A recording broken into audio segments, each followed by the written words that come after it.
नमस्कार मैत्रिणींनो, माझ्या मराठी यूट्यूब चॅनलमध्ये परत एकदा आपलं सगळ्यांचं स्वागत आहे। माझ्या चॅनलचं नाव तर सगळ्यांना माहितीच झालेलं आहे, मनाशी हितगुज। पण मी परत परत त्याची आठवण करून देत असते, कारण काय असतं, माणसाचं मन कधी कधी विसरू शकतं। माणसाला इतके कामं झाली आहेत आजकाल स्पर्धेच्या युगामध्ये की अरे हां, आधा घंटा पहिले काय होतं मुझे याद नाही, असं म्हणतात पटकन। त्यामुळे मी माझ्या चॅनलचं नाव प्रत्येक वेळेस सांगत असते तुम्हाला। आताचा विषय काय अगदी छोटासा साधाच घेतलाय मी, की हर्डल रेस कशी असते, अडथळ्यांची शर्यत म्हणून एक लहानपणी आपल्याला गेम होता बघा शाळेमध्ये किंवा गणपतीत वगैरे आपण तो गेम खेळायचो। काय म्हणायचे त्याला, अडथळ्यांची शर्यत। म्हणजे काय करायचे, भरपूर एका लाईनमध्ये अडथळे ठेवायचे, म्हणजे काही ठेवायचे की जसा फुगवून ठेवला मग तो फोडायचा, पुढे जायचं, बटाटे टोपलीतले विखुरलेले असतील ते सगळे टोपलीत एकत्र करायचे, पुढे जायचं, एखाद्या सुईमध्ये दोरा ओळवून तो परत रिळाला लावून ठेवायचा, कुठेतरी शेंगदाणे किंवा दाणेचे सांडले असतील ते सगळे वेचून एका भांड्यात ठेवायचे, एखादी साडीची घडी विस्कटलेली असेल ती पुढे जाऊन साडीची घडी करायची, नीट घडी करून ठेवायची आणि मग पुढे जायचं, स्वेटरची बटणं उघडलेली असेल ती लावून नीट स्वेटरचं घडी करून ठेवायची आणि मग आपल्या मुक्कामाला पोचायचं। इतके हर्डल जो लवकरात लवकर कमीत कमी वेळेत पास करेल त्याचा नंबर यायचा। ह्यामध्ये मापन कशाचं व्हायचं की माणूस समोरच्या प्रसंगाला किती सामोरं जातो, किती आनंदाने सामोरं जातो किंवा हसत खेळत ते काम पूर्ण करतो। हां, त्यात नीटनेस पण पाहिजे। हां, असं नाही की बटाटे अर्धे टाकले, एखादा खाली पडला किंवा टोपली सरकली वाकडी झाली मग ती पुन्हा सांडू शकते, मग तो पॉइंट गेला आपला। पुढचे पण सुई दोरा नीट ओवून त्याला छान गाठ बांधून मग तो सुई दोरा रिळात सुई ओवली तर मग तो दोरा परत निघणार नाही, आता तो चुकून परत कोणी काढू शकतं, निघू शकतो चुकून सुद्धा ओढला तर। मग आपण काय म्हणणार, नाही तुम्ही ते म्हणतीलच तुम्ही सुई दोरा नीट ओवला नाही, पॉइंट गेला। साडीची घडी पण अगदी व्यवस्थित करून मग साडी आपण कपाटात कशी ठेवतो तशी व्यवस्थित ठेवली तर त्याला पॉइंट येतील। तर फटफट गुंडावून ठेवली किंवा गाठ बांधून ठेवली नाही, त्याला चालणार नाही। स्वेटरची बटणं पण कधी त्या स्वेटरला 4 असतील किंवा 5 असतील, पण मग कोणी सांगू शकतं की फक्त 4च बटणं लावा, मग त्याला 6 असेल तरी आपण 4च लावायची, आणि 4 बटणावाला स्वेटर असेल तर त्याला सगळी बटणं लावत बसावं लागतात। मग एखाद्या बाईला काय वाटू शकतं, अरे मला तर सगळी बटणं लावायला लावली, बाकीच्यांना 4च लावायला लावली। पण असं नसतं, त्या स्वेटरला 4च बटण असतात, हे आपल्याला नंतर कळतं। अशा छोट्या छोट्या गोष्टी असतात आणि या मधूनच आपल्याला जीवनातली गंमत कळते की नाही, माणसाला प्रत्येक गोष्टीमध्ये कधी कधी अडचण आली, अडथळा आला तर त्याला पार करून आनंदाने आपण पुढे गेलं पाहिजे। सकाळी उठल्यापासून अगदी साध्या साध्या गोष्टीत आपल्याला अडथळे येतात बघा। आता माझंच बघा, मी आज साधा व्हिडिओ करते म्हटलं तर सकाळी मग चहाची नाश्त्याची सोय झाली, व्यवस्था केली, मी सगळी तयारी करून ठेवली।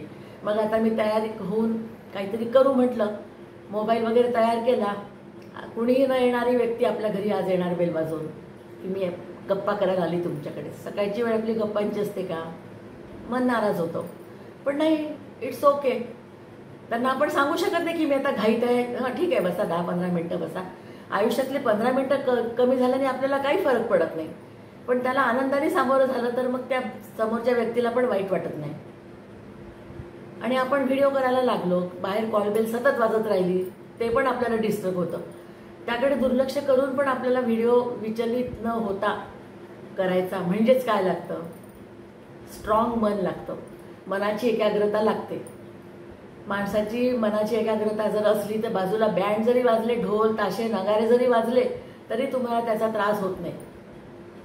पण ह्यासाठी मनाची चिंतन मनन एकाग्रता वाढवण्यासाठी आपल्याला त्राटक, योगामध्ये जे त्राटक असतं बघा, ती क्रिया जर केली किंवा भ्रामरी केली तरीही आपला मेंदू जो आहे तो जरा स्ट्रॉंग व्हायला मदत होते आणि मग समोरचे अडथळे जे येतात ना ते लाईटली हँडल करायची आपल्याला सवय लागते। तर मग क्या हो गया, अरे यार क्या हो गया, अब मैं कैसे करूँ, अरे यार क्या हो गया, असं करत राहतात। आता आम्ही वॉशिंग मशीन नवीन वॉशिंग मशीन घेतली सॅमसंगची, पण ती 2-3 दिवसांनी ती चालणं बंद झाली। मग फोन केला कस्टमर केअरला, माणूस आला, सर्व्हिसिंग पाहिली करू काय होतंय म्हणून बघितलं तर त्याचा एक काहीतरी पीस खराब झाला होता। मग तो म्हणे त्याला आम्ही रिप्लेस करू। आता मी त्याच्यासारखी मागे लागलेली की भैया ये क्या, आप तो 2 दिन में बोले थे, 2 दिन की जगह 10 दिन हो गए, कुछ तो करो। असंच आहे, कुठल्याही गोष्टीच्या मागे लागावं लागतं. मी नाराज होऊन बसेल, दुःखी होऊन बसेल घरात, तर माझी मशीन दुरुस्त होईल का? नहीं. छोटी मी काल त्यांना ऑप्शन दिला कि भैया अभी तो 8-10 दिन भी नहीं हुए नई मशीन लेके, तो आप उसको रिप्लेस कर दो. अभी कब पैनल लाएंगे, बाहर दूसरे गांव से लाएंगे बोलते, 10-15 दिन उसमें जाते. पण हे मला त्याच्या सतत मागे लागावं लागतंय कामाच्या. असंच कुठलंही काम छोटं मोठं असो, आपल्याला प्रत्येक गोष्ट मागे लागल्याशिवाय ते काम होत नाही. कंटिन्यू आपल्याला ते काम करावंच लागतं, त्याशिवाय ते होत नाही. कारण हर्डल तर प्रत्येक ठिकाणी ठेवलेलेच आहे. आणि देव कधी कधी आपली परीक्षा पण घेतो की मी हिला जसं एखादं संकट टाकलं जात ना, ती कशी पार पडते, संकट कसं करून ती पुढे जाते पार. भवसागर म्हटलेलं आहे की भवसागर तारून जायला देव, आणि आपल्याला कुणाची तरी मदत लागतेच. तर देवासारखा उत्तम नावाडी तो कोणीच नाही. छोटंसंच बोलली मी आज तुम्हाला. अडथळ्यांची शर्यत म्हणून मला तो गेम आठवला लहानपणचा. आणि आपण छोट्या मोठ्या गोष्टी करायला सकाळपासून ठरवतो की त्यात अडथळे आलेच पाहिजे, काहीतरी अडथळा आलाच पाहिजे. इलेक्ट्रॉनिक सेटअप असल्यामुळे आपण त्यात काही बोलू पण शकत नाही की ते सगळे त्यांचं लाईफ आपण काही सांगू शकत नाही, त्याची काही गॅरंटी नसते. आताच ते माझं ब्लूटूथचं जे उपकरण होतं मी लांबून त्याला ऑन ऑफ करायची, ते आताच परत न चालेसं झालं. मग त्यासाठी मी नाराज होऊन माझा व्हिडिओ थांबवू का? नाही, आपला काम थांबवलं नाही पाहिजे. आपण पुढे चालूच राहिलं पाहिजे, थकलो नाही पाहिजे. विचार, जर तुम्ही थांबले तर तुम्ही संपले, असं तर म्हटलेलंच आहे ना, थांबला तो संपला. म्हणून अडथळ्यांची शर्यत आपण पार करत करत पुढे गेलंच पाहिजे. ह्यामध्ये राजकारण्यांचं उदाहरण आपल्या डोळ्यासमोर चांगलंच येतं. राजकारणी लोक किती वेळा अपयशी होतात, पण ते त्यांची इच्छा सोडतात का?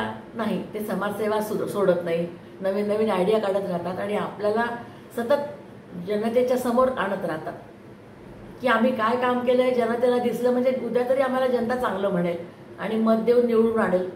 मग आमचं आमदारकी म्हणा, खासदारकी म्हणा, कुठे जाणार नाही. पण यासाठी त्यांना अविरत प्रयत्न करावे लागतात. कितीतरी वेळा ते हारतात, इलेक्शनमध्ये हारतात, पुन्हा येतात, पुन्हा हारतात. कितीतरी वेळा लोकांना मदत केलेली असते, पण तरी लोकांना लक्षात येत नाही ते, आणि ते हे निवडून येत नाहीत. मग ते नाराज होऊन घरात बसतात का? नाही. ते आपले प्रयत्न चालूच ठेवतात की आज ना उद्या कधीतरी तर मला यश येईल, ह्या स्ट्रॉंग आशेनी. म्हणूनच मी आशेवरती एक खूप छान व्हिडिओ केलेला आहे बघा, येईलच तुमच्याकडे तो. आशा ही छोटीशी असते, दिल ही पण, आपलं मन पण छोटंसंच असतं. ते गाणंच आहे ना, दिल है छोटासा, छोटी सी आशा, मस्ती भरे मन में छोटी सी आशा. पण त्या आशेमध्ये इतकं स्ट्रॉंग ते आशा असते की तिच्यामध्ये आकाशात उडायची पण ताकद आहे. म्हणजे मन असंच आहे ना, आता इथे असतं, गेलं गेलं आभायात. बहिणाबाईंनी म्हटलंच आहे ना, मन वाऱ्यावरती फिरत राहतं, मन उभ्या पिकातलं ढोरं. इतकं ते मर्याद आणि म्हणजे अतिविचार करू शकतो. मनाची वर्णनं तर कितीतरी लोकांनी केलेलीच आहेत. दासबोधामध्ये तर मनाचं म्हणजे मनाचे श्लोकच म्हटलंय त्याला, की मन कसं असतं त्याच्यावरती माणूस एखादा इतका मोठा ग्रंथ लिहू शकतो. म्हणजे त्यांचा अभ्यास किती असेल मनावरती. आणि त्यालाच आपण फॉलो करून जर त्यातल्या 2 ओळी जरी आपण घेतल्या ना, तरी आपलं लाईफ चांगलं होऊ शकतं आणि आपल्याला जीवन जगायला नवीन नवीन आशा येऊ शकते.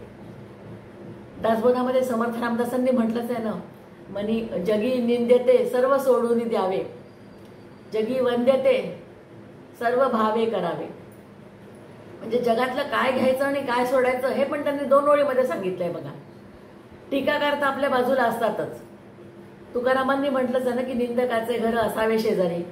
म्हणजे काय होतं, त्यांनी निंदा केली की आपल्यातले दोष आपल्याला समजतात आणि ते दोष दूर करायला आपण आपली मदत करतो.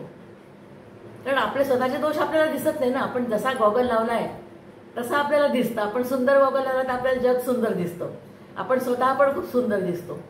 पण जर काळा गॉगल लावला तर आपण स्वतःला आपण पण काळं दिसतो, जग पण काळं दिसतं. म्हणून गॉगल काढणं जरुरी आहे. तर हा गॉगल कोण काढतं? आपला शेजारी, आजूबाजूचे लोक, सहकारी, नातेवाईक, हे सगळे आपले निंदक असले थोडेफार. आजकाल टीझिंग कोणी करत नाही बघा, तारीफच करतात. आजकाल हा एक जरा मोठा फ्लो आलेला आहे जगामध्ये, म्हणजे समाजामध्ये, की तारीफ करायची. खोटी असो तरी चालेल, पण तारीफ करायची, वा वा, ओके, वाव वाव वाव करत असतात सगळेजण, की त्याचं इतकं कौतुक होत असतं प्रत्येक गोष्टीचं, की साधं ॲपल जरी किती सुंदर आहे, पपई किती सुंदर आहे. त्यामुळे होतं काय, ह्यातला एक चांगला गुण आपण पाहायला पाहिजे, की त्यामुळे आपल्याला पॉझिटिव्ह वाटायला लागतं. एखाद्या गाडीवर गेलो फळाच्या आणि अरे किती फळं सडकी आहे तुझी असं म्हणतात, तर त्यालाही किती खराब वाटतं. आणि आपण त्यातली कोणती फळं शोधायची हे पण आपल्याला विचार करावा लागतो. मग आपण काळजीत पडतो की अरे हे फळ चांगलं निघेल की नाही. तेच दुरून आपण जी फळाची गाडी पाहिजे, छान चांगली गाडी आहे, स्टोअर चांगलं आहे, दुकान फळांचं, तिथेतून चांगली फळं आपण घेऊन येतो. म्हणजेच काय, आपण गॉगल बदलला आपला. हा गॉगल बदलणं जरुरी आहे. आणि अडथळे पार करणं तर अगदी जरुरी आहेच आपल्या आयुष्यामध्ये, ते तुम्हाला सांगितलंच आहे मी. म्हणून अडथळ्यांची शर्यत तुम्हाला सकाळी मगाशी सांगितली. साधंच बोलली आहे. कसं वाटलं? आवडलं असेल तर लाईक करा आणि सबस्क्राईब करा. नमस्कार.